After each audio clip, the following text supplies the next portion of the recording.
Good evening, Dr. Shiva. I could not see you in the backstage because I was in the front stage. Hello. Nice to have you on RSD9 among the community across the world. And when somehow for this for what is going on, we are not able to have you on at the NID campus, but in spirit, we are all there together.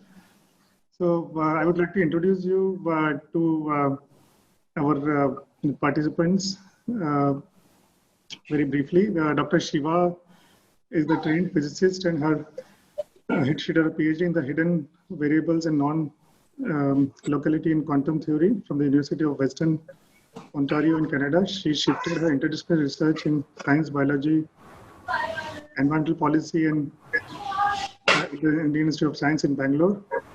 In 1982, she founded the Research Foundation for Science, Technology, Ecology in Dehradun for research on ecological and social issues. In 1991, she founded Navdhanya, 9 Seeds, a national movement to protect the diversity of living resources. In 2004, she started Bija Vidyapit in Doon Valley, an international college for sustainable living with Schumacher College, UK. And Dr. Shiva combines the sharp intellectual inquiry with courageous activism. As we all know, she has been extensively honored and listed in many magazines like Forbes, Times, Asia Week. So Dr. Shiva has been working in safeguarding Earth and its resources. She has been courtesing for the acknowledgement and respect for interconnectedness for all living beings on the planet as the most crucial development of the human well-being. Her keynote today, she calls upon discipline of design to wholly embrace the interrelated nature of planet to make a difference to the planet, our individual and connected well-being. Design for systems thinking has constantly endeavored to resolve understanding and action in complex world. With these words, I would like to invite Dr. Shiva. And I would like to invite Dr. Jones if you want to also say a few things before she starts. Thank you, Praveen. And Dr. Shiva, thank you so much for joining us and for being able to make this visit onto your schedule. I would just like to express our gratitude from Systemic Design Association and from RSD9, as I'd have to say you have been on our list of keynotes, of top keynotes and persons to invite for several years, for a number of years. We have continued to kind of hope that we might invite you, and with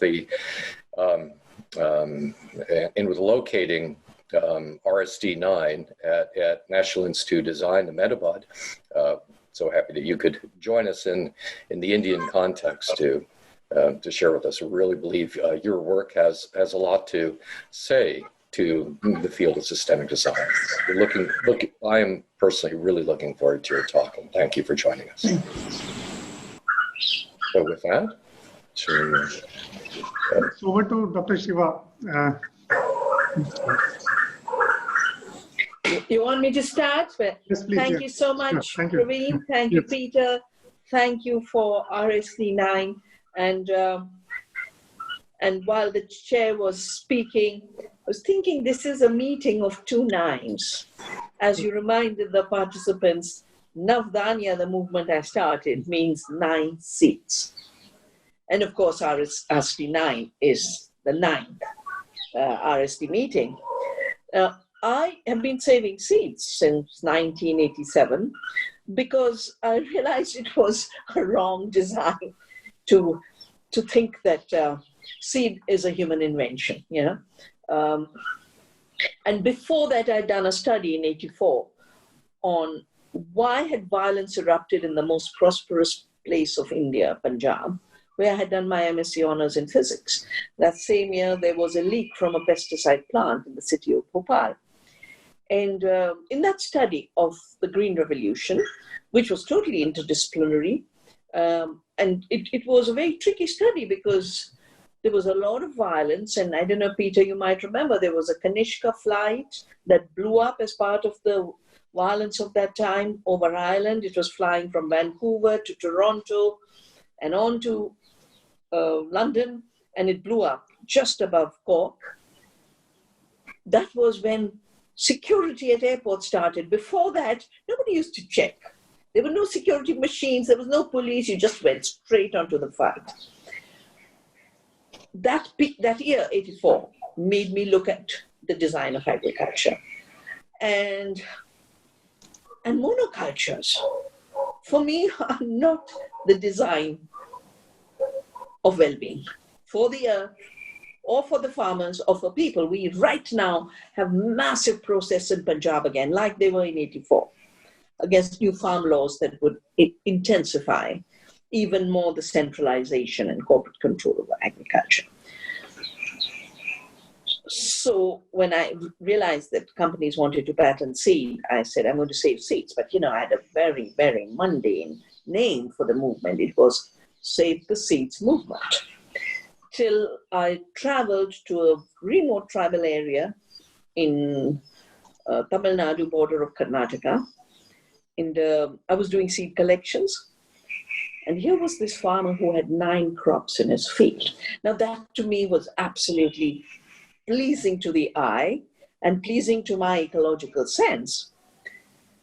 But when I said, you're growing 9 crops, he looked at me with total disdain, that I wouldn't know 9. Yeah. And he said, yes, Nathania. And I said, you talk as if there's something deep about this. And he said, don't you realize that the cosmic balance, because we assume 2 shadow planets to work out the astronomical calculations, right?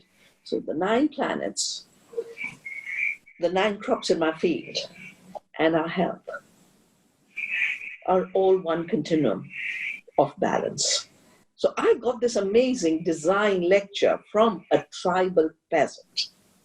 And that's when I shifted to naming our movement Navdanya rather than just saving the seeds.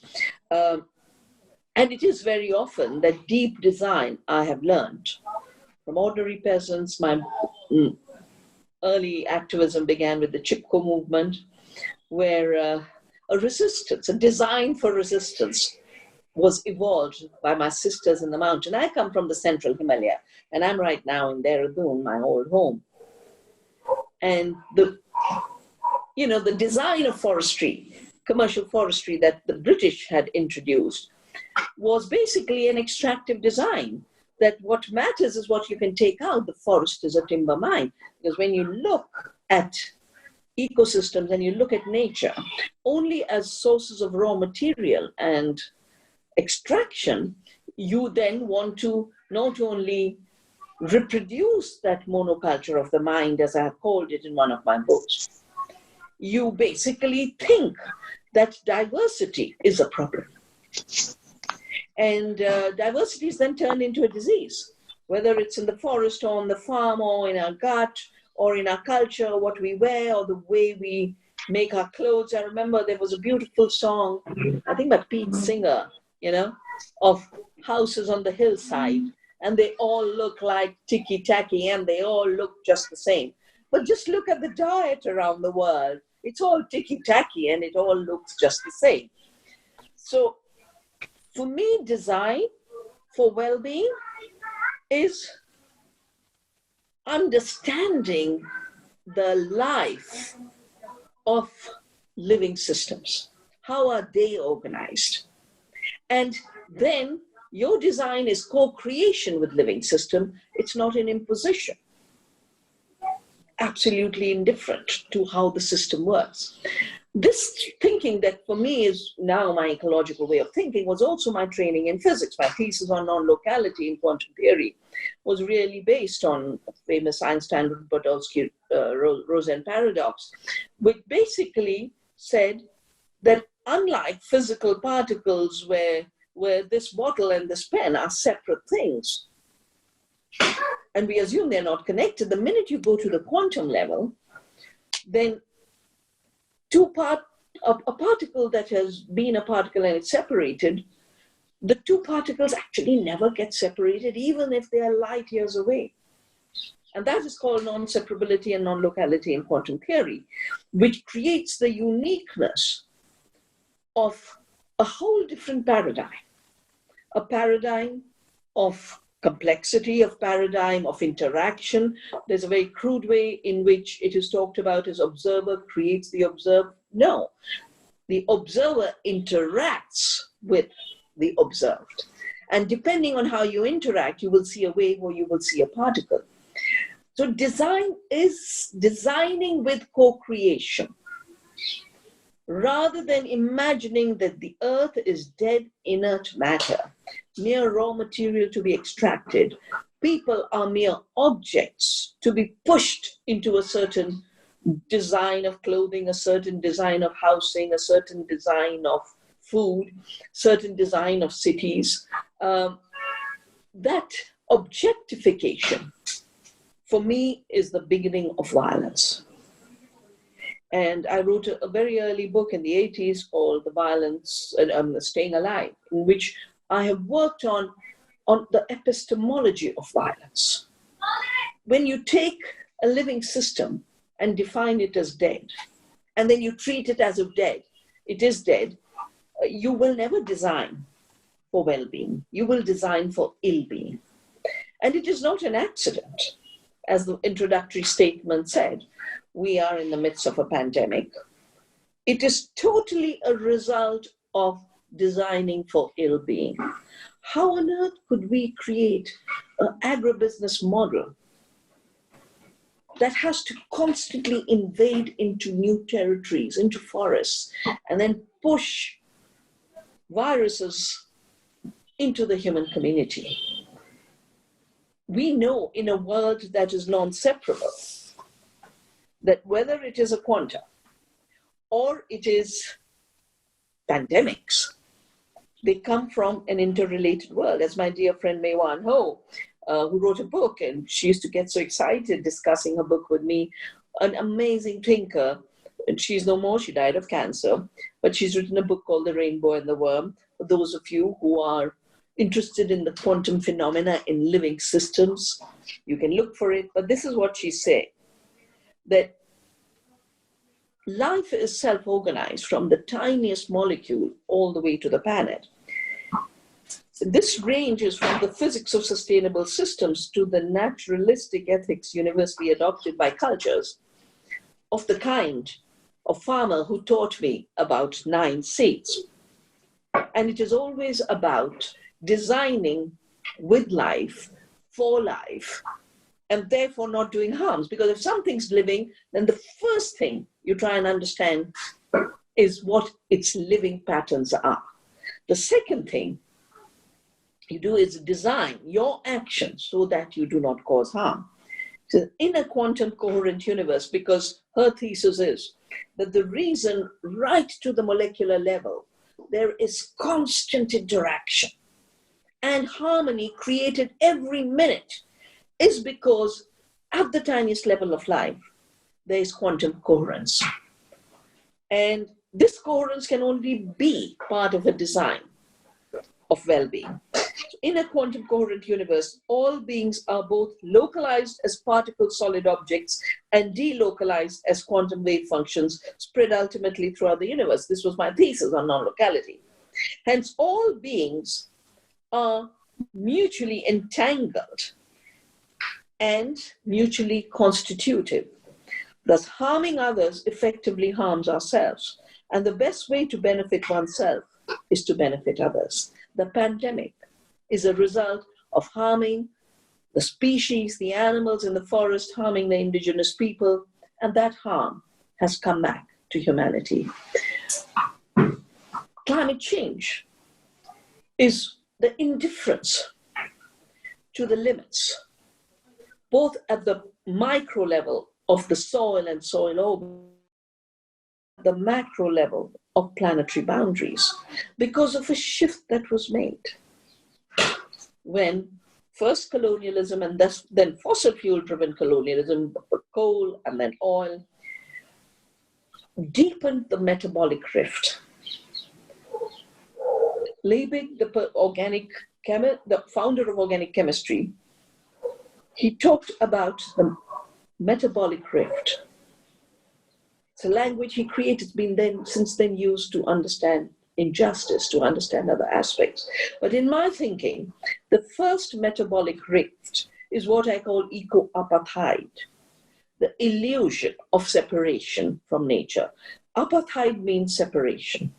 In South Africa, the apartheid regime separated the blacks and the whites. But long before they created the apartheid regime by law in the 40s, they had created a law against Indians who were at that time professionals, like Gandhi had gone as a lawyer and was practicing. It wasn't even a British Empire when he was practicing. It was under many, many, many small regions, including the Boers. Because slavery had been abolished in America and around the world, indentured labor from India was being taken to substitute slavery. But there was a clause that 5 years later they would be free. So between the freedom of indentured labor and the professionals like Gandhi, a law was passed that Indians cannot practice law. They cannot go to the same schools. They cannot walk on the same street. They cannot look for trade, and they cannot be businessmen, because some of the most prosperous businessmen in 1905, 1906, which is when Gandhi started his first satyagraha, his first civil disobedience, to stop this racism against Indians. I'm mentioning this because there's a lot of rumors that he didn't take up the black issue. And the blacks, the land had been taken, but the laws to forbid them to be equal began only when South Africa started to set up mines and industry, and then they had to keep the blacks in their place. So there's a metabolic rift of ecological apartheid, illusion of separation of humans from nature. But this, because it was based on the violence of colonialism, created multiple other separations and metabolic rifts. A metabolic rift between people who are white.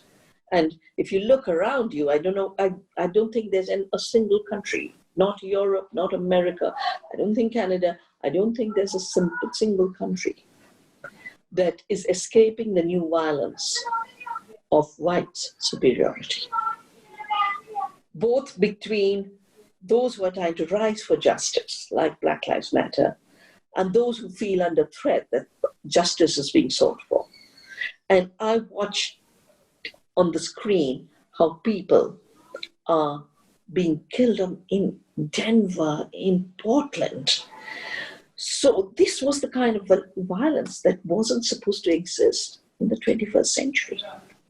The separation on race, the separation between men and women, the separation between the new separations between religions, leading to all kinds of intolerances.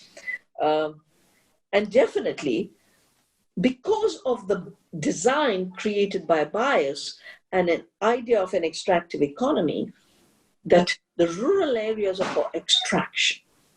Yeah? The soil is for extracting fertility. The farmers are for extracting their share of wealth.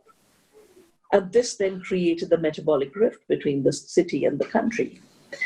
But then it ruptured the central piece of connection between nature and us, between the city and the country, between the worker and others.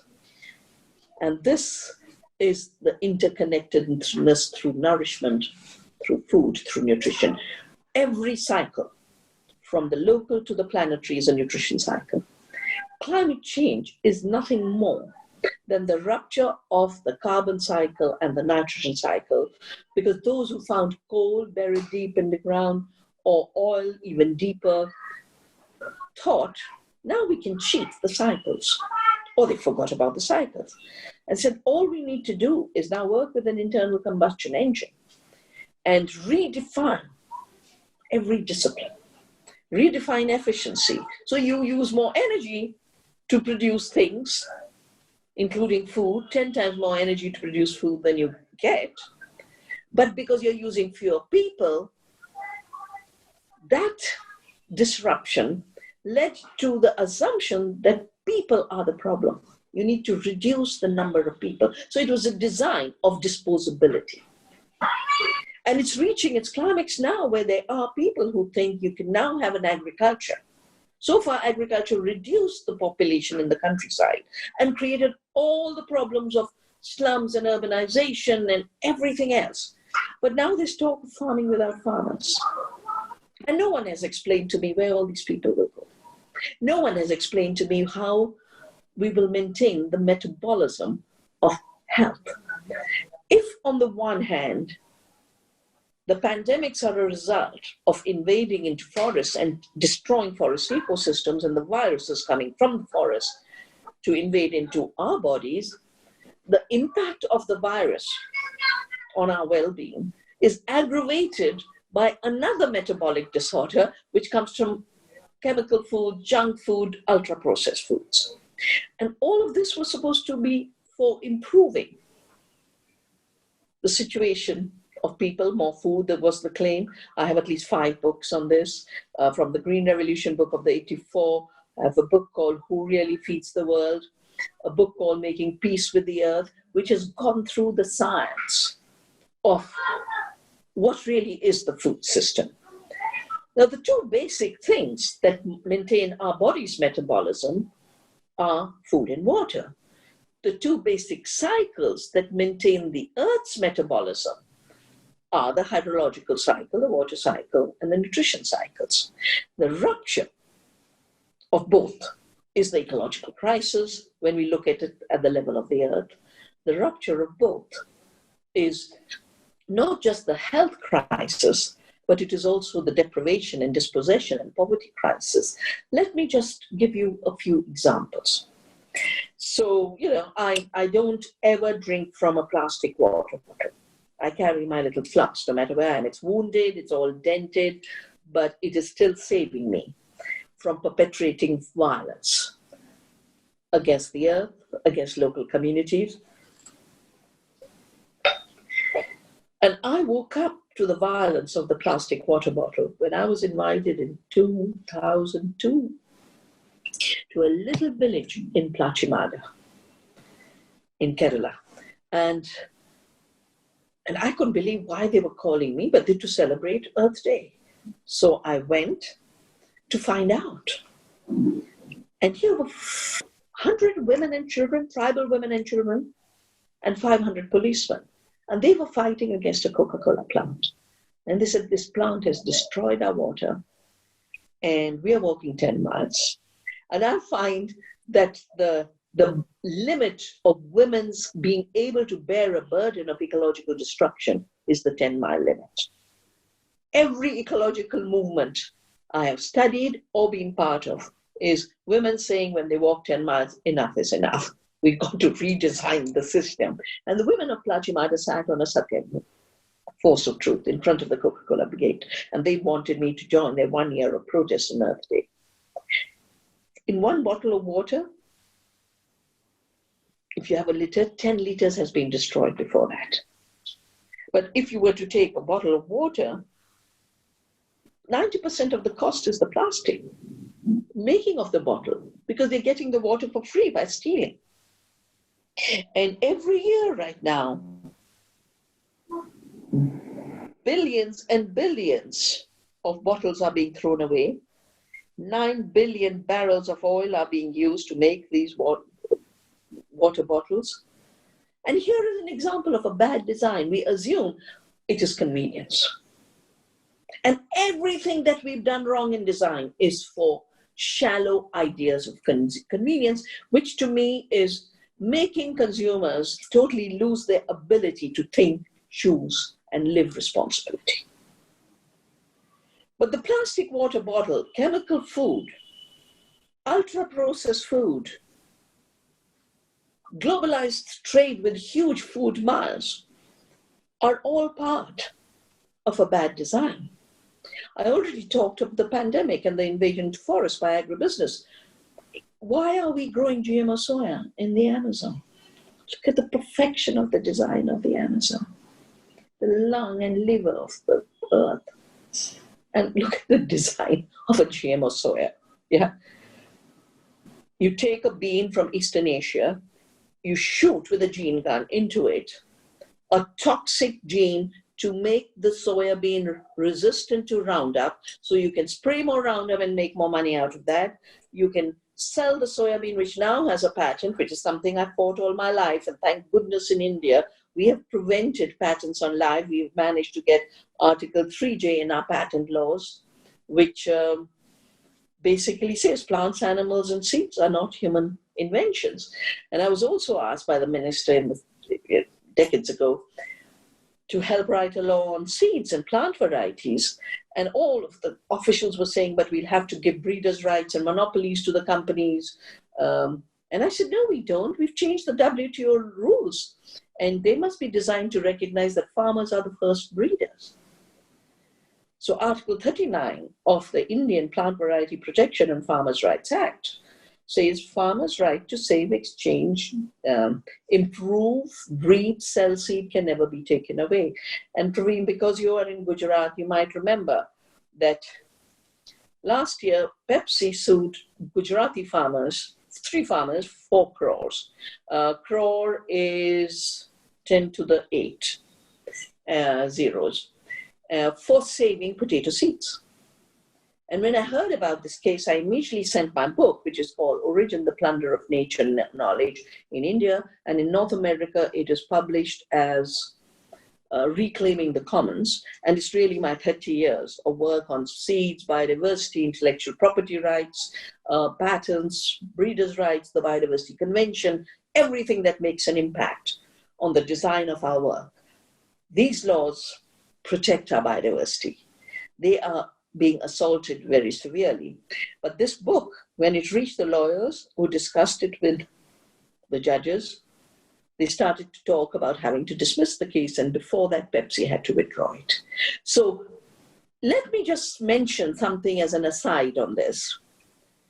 Just as a cell has a membrane to protect itself, just as our bodies have a skin to protect itself, it is in the design of governance to have regulations for protection of the earth, protection of workers' rights, protection of children, the rights of the child, protection of women, the rights of women, protection of the rights of human beings, written after Hitler's Germany and the wars. The International Declaration of Human Rights was a result of the violence of that time. And we said, never again. But we are coming back to say again and again and again. That's why we're at a very fragile moment. And most people don't realize that the food system that we have today is not designed for eating. It's not a food system for nourishing the world. It is not a food system for nourishing our bodies. It is a commodity producing system to also sell very costly inputs, whether the inputs are chemicals or patented seeds like the GMO soya, or inputs like herbicides and glyphosate, and big machinery for which half of the European budget goes for CAP and big machinery. 700 billion is the subsidy for an unviable industrial agriculture system.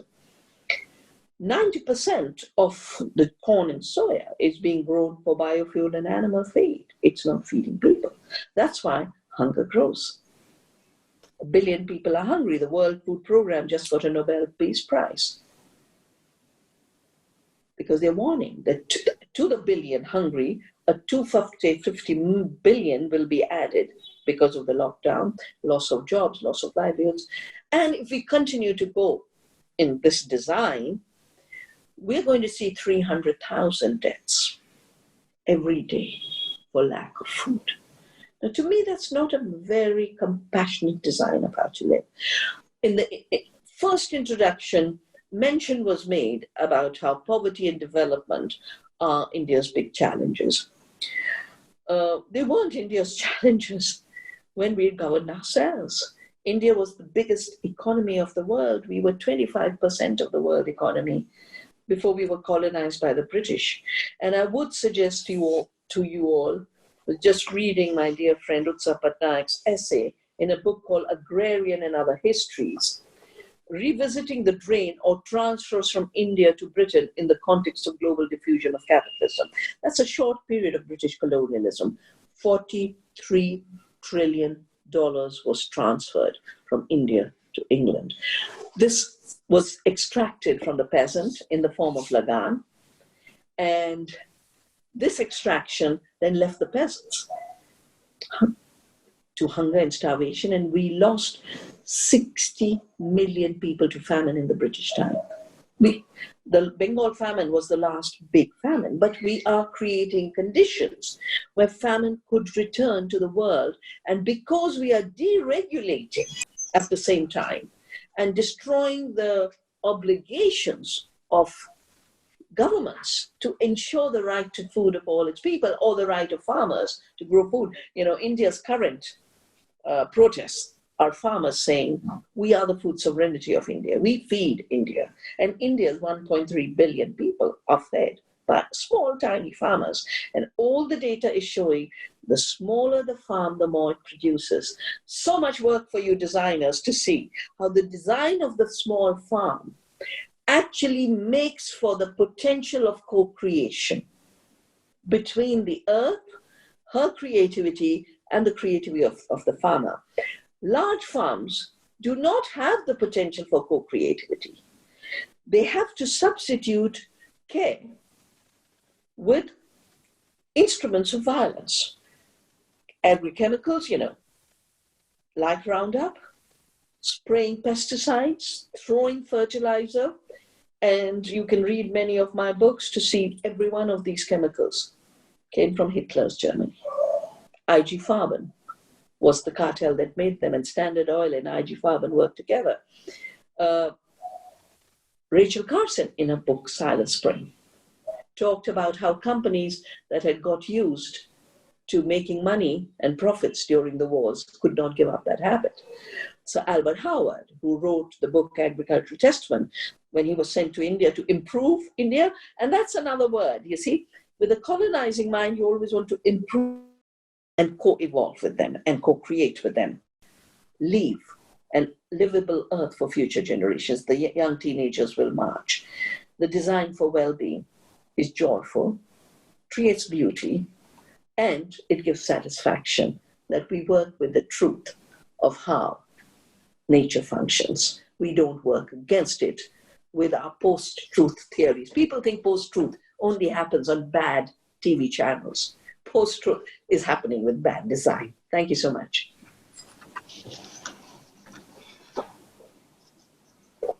Thank you, Dr. Shiva, for the enlightening views and ideas around well-being, and very, very apt for the conference to begin. And I would like to invite Peter.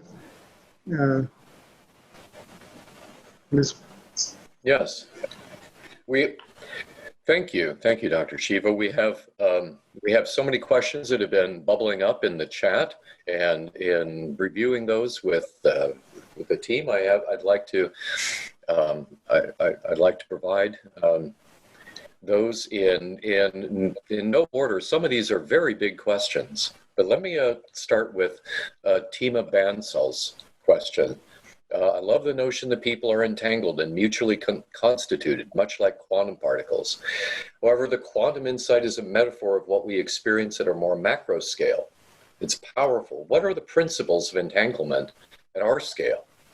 Is it a biophysical system effect? You're arguing there is something more spiritual, as unseen, unmeasurable, much like at the quantum scale. No, it's also at the biophysical state. I mentioned very clearly the nitrogen cycle. I mentioned the food as a currency. Now, of course, in Indian philosophy, we know that everything has multiple energies. But there's enough of the nutritional flow that you can measure. That's what we've done with our soil. That's what we've done with the nutrition per acre in our shifting from yield per acre. So it isn't mystical. It is totally measurable, but not in a reductionist mechanistic way. You have to have systems thinking that the flow of materials, the flow of energy is the entanglement. And this flow is what holds life together. This is the web of life. And between human beings, it is also the same flow. The fact that billions are hungry and more are going to be hungry is a rupture of our thinking, of our entanglement. The fact that people are marching against each other in North America, which of course began its economy with slavery and the cotton empire, but so much happened in the centuries between. Why are we reducing ourselves again to the crudest elements of separation when we've had all the learning of entanglement? Thank you. Let me, Ojaswi Gupta asks, generational phenomena like the violence you mentioned toward ecology is observed as cyclical in nature, as like the changing yugi. Is there a peak or trigger in the near future that you envision that might bring a shift to the status quo significantly? I would not equate what happens in nature where there is, a leaf falls from a tree, but a new leaf also comes. That there's total coherence between living parts of systems. From what biologists have told me, we are new people. I don't know how, every few hours, all our cells are changing. And therefore, this idea of fixedness, of stuff, of things is where we get stuck. Of course, there's a renewal of life constantly, including in the same thing, what looks like the same thing. But the intergenerational issue is a very different issue. All cultures had a generational recycling. My own son was brought up very much by my lovely dad. And even today, my son is so grateful for all he learned from my father, which is much wiser than what he could learn from me. And it's that metabolic rift between generations that children, grandparents have no connection. And now we have another discourse of, and I've had to debate economists, I've had to debate prime ministers who talk of parents blocking the opportunities of their generations because the parents are fighting for labor rights and pensions. And they are able to take care of their jobless children, unemployed children, because of their pension. And they've tried to put this as an intergenerational conflict. Human beings are born, human beings get old, and learning from each other is a very important part. And therefore, I have organized not only Earth University, but Grandmothers University. I work with tribal women to let the 80-year-old woman teach the younger women, because there's a forgetting taking place. There is nothing like there'll be a tipping point when it'll get so bad. Everything's gone so bad and there's been no tipping. There's only a change in thinking. And consciousness is a change in thinking. A shift in paradigms, a shift in worldview, a shift in consciousness is the shift in design. Yeah? From being part and participant of a process of ill design where you are also an inert object, to becoming an active agent of participation in co-creation. That is the shift. Thank you. Thank you for that. I have a great question on violence against nature, essentially, from Vinit Soneji. Speaking of violence and separation, what are the areas in which you feel are currently a threat to society or might disrupt the way we live today? Is it technology, as it promotes biases, or the extraction economy, which has no ethics but to make money? How do you see this at a systemic level? What changes do you perceive? So extractivism is a system. Yeah? Regeneration, cycling and recycling is another system. I call one the extractive economy when it comes to economy, call the other the circular economy of life systems. But you could apply exactly the same logic to technology, the extractive technologies. Yeah. So genetic engineering, what does it do? Can it create anything new? No. It takes living seeds and living microorganisms, extracts a gene from the microorganism, shoots it into existing plant cell. It didn't create any of those two things. Its only invention is the shooting of genes across species boundaries. This is extractivism. That's why it's violent. Because to me, nonviolence, with all of my now decades of work, is nonviolence is recognizing the self-organized systems that life is, from the little seed and the little microbe. And that's why when I quoted Maywan on the quantum wave coherence, you could talk about it as self-organization of quantum coherence. This recognition then says, this is a living being. And I must know the living being. And I must relate to the living being as a being. You know, why are we talking of well-being? The being must have wellness, you know? And so they're beings. Now, beings were made to disappear from the world in the fossil age. There are no beings. Look at the vocabulary. Find me the word being in any language of the fossil fuel age. And that's why I've said the fossil fuel age didn't just give us climate change and global greenhouse gas emissions and global warming and wildfires and hurricanes. The fossil age gave us a fossilized mind, the mechanical reductionist mind. And I think that's the deeper problem, because it's that which is crippling us from seeing the violence and avoiding the violence. Thank you. I have a question from Sandra Waddock, perhaps related. Can you say more about how we can reclaim commons? And there's another question that might be that I'd also like to work in, maybe as a follow-on from Maya Narayan. How does scale sit with sustainable living? If yes, how? Yeah. So first on the commons. Okay. So for the first question on commons, you know, if things are not separate, you know, billiard balls for Newton or ballistic, you know, shooting cannonballs, that was their mindset, the mechanical mindset. And mechanical philosophy came from that idea of separation.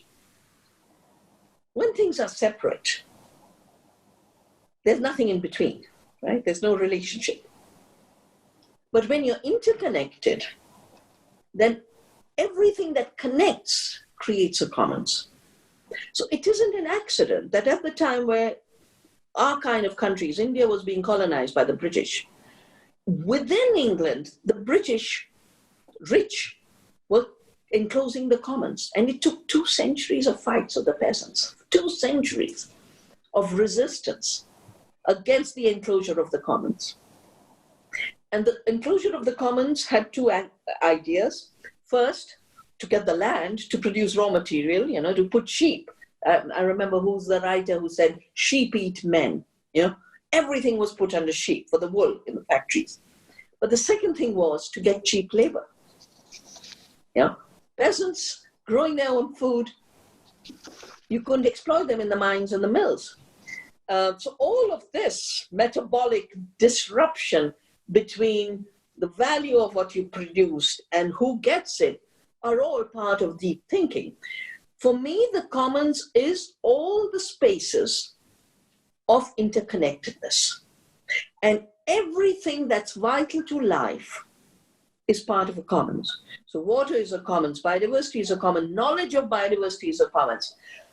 In contemporary societies, health and education are commons, energy is a commons, mobility of the kind that sustains communities is a commons. The commons is everything that sustains life, social life and the natural world. And the commons requires that we function as a community. I've written in many of my books, there's a book of mine called Earth Democracy, that there's a space beyond the market and the state. Because right now the two have become one and the rest is being forgotten. But the rest of the space is the space of community and the space of the commons. And it's not an accident that Margaret Thatcher, when she started to put the first structural adjustment in place in England, she said there is no society, there are only individuals. Because atomizing society is vital to a project of extractivism. extractivism. On the issue of scale, of course, scale matters. Because if design is about relationship, then living relationships can only be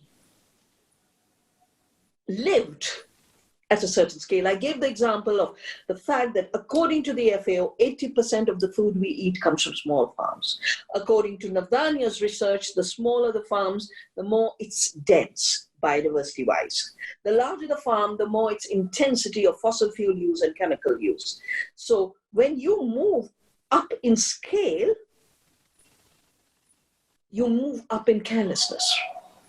When you move in scale at the level where design for well-being can be lived, then there is a scale that puts a limit. But that doesn't mean there's a limit to how much food we'll have. It doesn't mean this limits the amount of clothing we'll have. No, all it puts a difference to is a limit, a boundary condition to units of production and consumption. But when you add all of these up, they add up to more. Otherwise, why would 80% of the food come from small farms? Or to go back to the gut microbiome, we think we are bodies, that's it. We are separate from everything else. No, we are only 10% human cells. We are 90% other beings. Therefore, we are interbeings. Now that 100 trillion microbes in your gut are super self-organized. And how you eat makes a difference. They organize us. We don't organize them, except by destroying them if we eat bad food. So scale. And I learned this, and maybe this should be the last thing I'll say. When I realized Monsanto wanted to own the seed, and they wanted an empire over life, I said, how do you deal with this? And I thought of our freedom movement, and I thought of Gandhi pulling out the spinning wheel. And I thought of how maybe the seed could be today's spinning wheel. And when Gandhi was laughed at, to say, how do you think you'll get freedom from these small pieces of wood? And he said, these small pieces of wood put together by the last woman in the poorest village will make that woman a freedom fighter. And when the weakest woman is part of our freedom movement, we will be free. It's not big weapons that brought us freedom. So I realized then that scale means you are small in terms of care and doability, but you're super large because millions of spinning wheels is a very large freedom phenomena. Millions of farmers having seeds in their hands is a new freedom. Millions of healthy soil microbes means fertile soils. Trillions of our healthy gut microbes make healthy people. So smallness is not static smallness.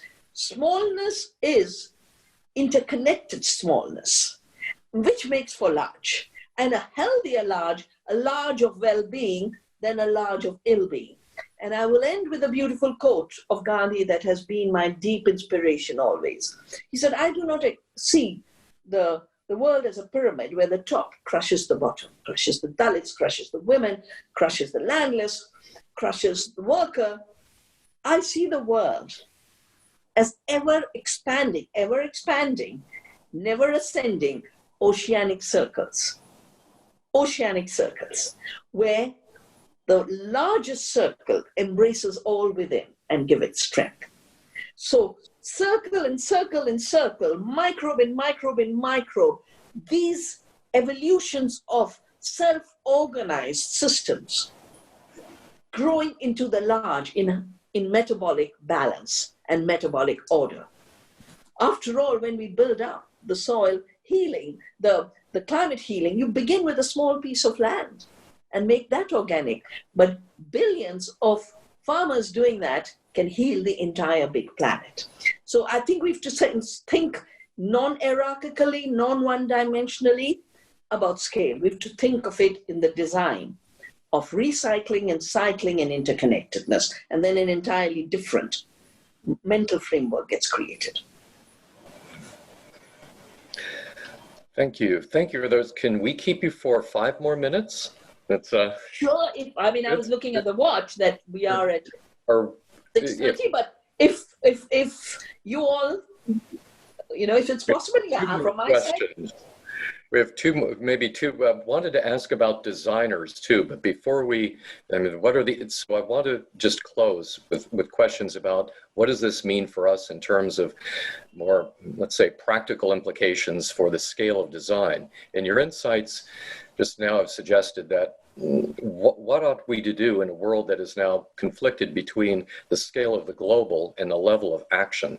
So globalization has led to some new colonization of the information commons and of governance. And there are new forms of governance emerging that can do those scale. Well, how should our governance evolve, in your opinion? Well, I think well-being is about living systems, yeah? Well-being is about children who are happy and healthy. Well-being is about those who don't having mental problems because they've been locked down for too long or lost their job. Well-being is about everyone having food. Yes, it's true we are in a different context. We were in a different trade context with globalization and the WTO, and I picked on the seed to address that global problem. So it isn't that from the small you can't begin to address the big. And when Paris was sort of teetering, the Paris Agreement wasn't being reached, the Americans were holding the rest of the world ransom for 4 years. Nobody knew whether there will be an agreement. Not that the agreement is very powerful, because Copenhagen was the legally binding agreement, and this one is the voluntary agreement. And I did a big garden action in Paris. I said, we will plant gardens everywhere. And this is a movement I've continued. Gardens of hope everywhere. I do it every day with the women I work with. That, my little garden is small, but 100 gardens in a village that are all taking care of the earth are better than one large farm that is destroying the earth. And since there's a limit to how much you can actually do with the limitations of your body, you must respect that limit while being conscious of the interconnectedness of your actions to multiplier effects. Today we are in a digital world. I would request you all, please look out, Navdanya International, another organization that is international, because in India we have a Navdanya Trust. We are releasing a report on the new empire that's being created, precisely on the new globalization. And it's on every part of the economy that my dear Mr. Bill Gates is taking charge of.